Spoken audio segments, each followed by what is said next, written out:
نیت ہم نے نہ کی، عمل کی کوئی نیت ہم نے نہ کی، پر دوستوں کیا کیا؟ ہم نے اپنی زندگی کی رات اور برباد کر دی۔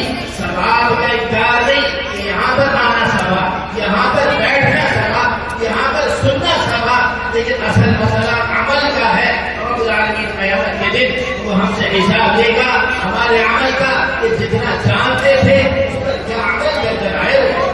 اور اگر ہمارے نامۂ اعمال کے اندر اگر عمل میں ذخیرہ نہ ہوا تو دوستوں ذرا سوچو رب العالمین کے سامنے کیا جواب دے گا۔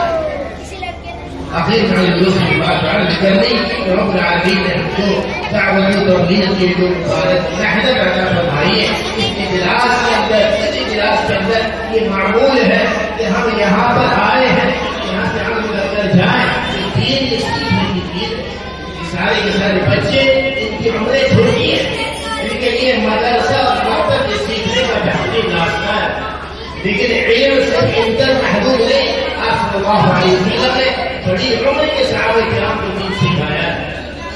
علم تو اس کی کوئی عمر نہیں ہوگی کہ وہ بچپن کے اندر سیکھا جا سکتا ہے، بلکہ رب العالمین کا توفیق دے عمر کا کوئی مرحلہ ایسا نہیں کہ جو علم حاصل نہ کیا جا سکتا ہو۔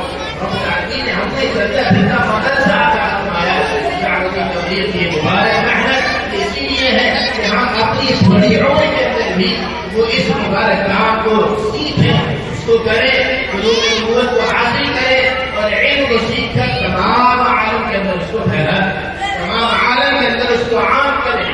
یعنی دوستوں یہاں پر یاد کریں، ارادے کریں کہ ہم کو رمضان المبارک کا مہینہ قریب ہے، شعبان کا مبارک مہینہ چل رہا ہے، اس کے اندر بھی سکے آتی ہے، یاد کریں، نیت کریں کہ ہم کو اپنا وقت فارغ کر کر دین کو سیکھنے کے لیے اللہ کے راستے میں نکلنا۔ بڑے تشکیل کے اندر آپ اپنے ناموں کا اظہار کرنا، 16 تاریخ سے بھی یہاں سے بات نہیں ہے۔